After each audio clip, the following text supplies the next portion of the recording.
Problemi rock zvezde. Godine 83. talentovan mlad gitarista izbačen je iz benda na najgori mogući način. Bend samo što je potpisao ugovor za snimanje, a trebalo je da snime svoj prvi album. Međutim, pre nego što je počelo snimanje, bend je pokazao gitaristi vrata, bez upozorenja, bez rasprave, bez dramatičnog praskanja. Jednog dana su ga doslovno probudili i uručili mu autobusku kartu za povratak kući. Dok je sedao u autobusu iz New Yorka za Los Angeles, gitarista se uporno preispitivao. Kako se ovo dogodilo? U čemu sam pogrešio? Šta ću sad raditi? Ugovori za snimanje ploče ne padaju baš s neba, posebno za promukle metalce Novajlije. Jesam li propustio jedinu priliku? No, kad je autobus stigao u Los Angeles, gitarista je prevazišao samo sažaljenje i zakleo se da će osnovati nov bend. Bio je rešen da taj novi bend bude tako uspešan da će oni iz starog večno žaliti zbog svoje odluke. Postaće vrlo poznat, pa će oni decenijama morati da prate njegova pojavljivanja na televiziji. Moraće da ga slušaju na radiju, gledaju njegove postere na ulicama i fotografije po časopisima.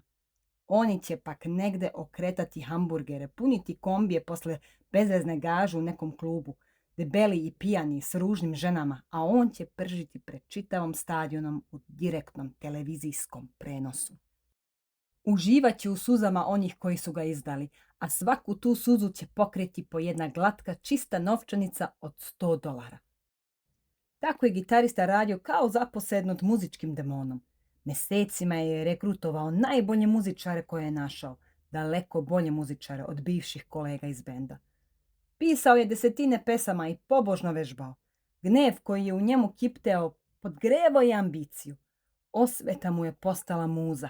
Nekoliko godina kasnije njegov novi bend potpisao je ugovor za snimanje, a godinu posle toga njihova ploča će postati zlatna. Ime tog gitariste je Dave Mustaine, a bend koji je osnovao je legendarni heavy metal band Megadeth. Megadeth će prodati preko 25 miliona albuma i više puta praviti turneje po čitavom svetu.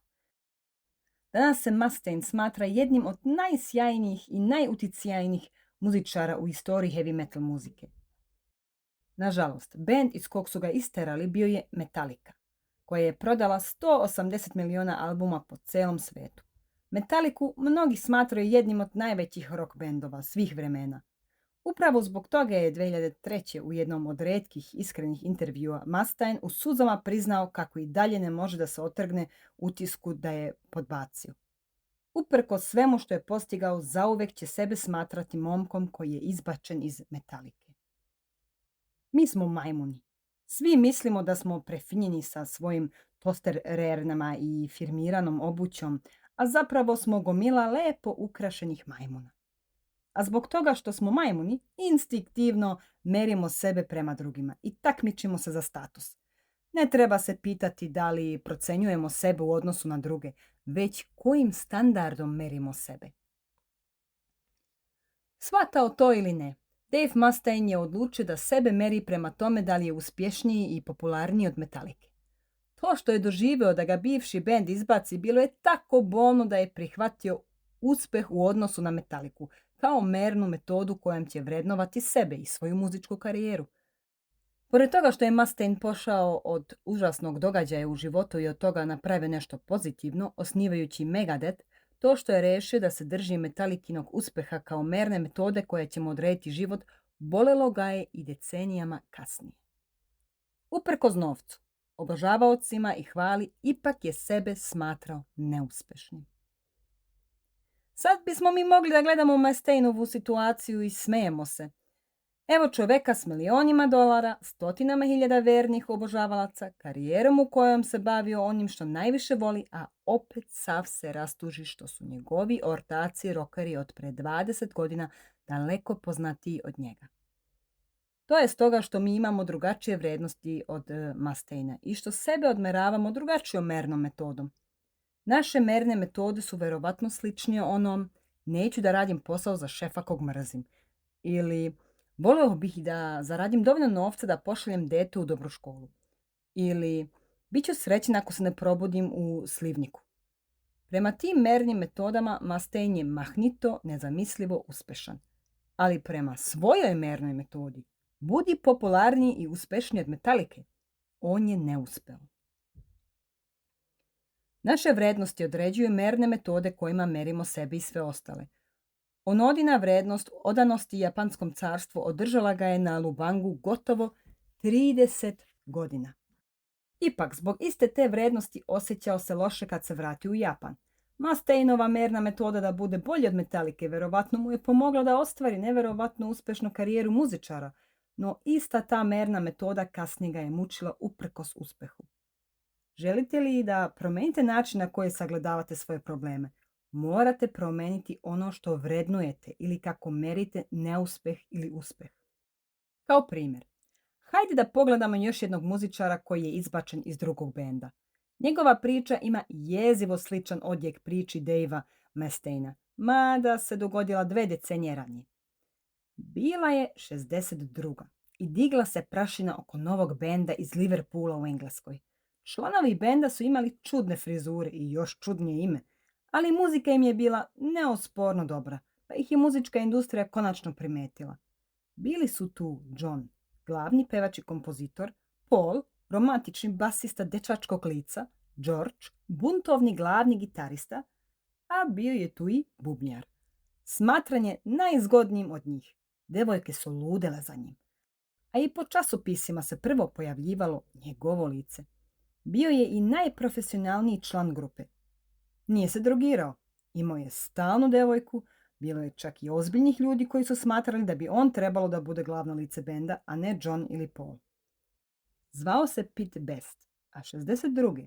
pošto su dobili prvi ugovor za snimanje, ostala 3 člana Beatlesa su se sastala i zatražila od menadžera Briana Epsteina da ga otpusti. Epstein se mučio nad odlukom. Dopadao mu se Pete, pa je odlagao otkazivanje saradnje, nadajući se da će se ostala trojica predomisliti. Nekoliko mjeseci kasnije, jedva 3 dana pred početak snimanja prve ploče, Epstein je pozvao Besta u kancelariju. Tamo mu je bez ikakvog uvijanja rekao da se gubi i nađe drugi bend. Nije mu saopštio razloge, objašnjenja, ni izraze žaljenja. Prosto mu je rekao da ostali momci zahtevaju da on ode iz grupe. Te tako, tebi želimo puno sreće. Kao zamenu, bend je doveo nekog osobenjaka po imenu Ringo Starr. Ringo je bio stariji i imao velik smešan nos. Ringo je pristao na istu ružnu frizuru kakvi su imali John, Paul i George, a insistirao je da se pišu pesme o oktopodima i podmornicama. Ostali su rekli, naravno, jebi ga, što da ne. 6 mjeseci posle Bestovog otpuštanja došlo je do erupcije Beatlemanije, a John, Paul, George i Ringo Starr postali su verovatno 4 najpoznatija lica na celoj planeti. U međuvremenu je Best razumljivo zapao duboko u depresiju i proveo dosta vremena radići ono što će svaki Engles uraditi samo li mu se pruži razlog. Pio je. Ostatak te decenije nije bio blagonaklon prema Pitu Bestu, već 65. Tužio je dvojicu Beatlesa za klevetu, a svi ostali muzički projekti su mu potpuno propali. Godine 68. pokušao je da se ubije, ali ga je majka odvratila od toga. Život mu je bio čista propast. Best nije imao isto spasonosnu priču kao Dave Mustaine, nikad nije postao superzvezda na globalnom nivou, niti je zaradio milione dolara. Ipak, u mnogo čemu, Best je završio bolje od Mustainea. U intervju 1994. Best je rekao, srećniji sam nego što bih bio da sam ostao sa Beatlesima. Šta on to, kog đavola, priča? Best je objasnio da su ga okolnosti izbacivanja iz Beatlesa na kraju dovele do toga da upoznao buduću suprugu, a brak ga je doveo do toga da ima decu. Vrednosti su mu se promenile. Počeo je drugačije da meri život. Slava i pohvale bile bi lepe, svakako, ali shvatio je kako je ono što već ima značajnije. Veliku porodicu ispunjenu ljubavlju, stabilan brak, jednostavan život. Čak je i dalje lupao bubnje, išao na turneje po Evropi i snimao albume još i u ovom veku. Šta je onda zaista izgubio? Samo puno pažnje i laskanja, a ono što je dobio značilo mu je daleko više. Ove priče ukazuju na to da su neke vrednosti i merne metode bolje od drugih. Neke vode do dobrih problema koji se lako i redovno rješavaju. Druge vode do loših problema koji nije lako redovno rešiti.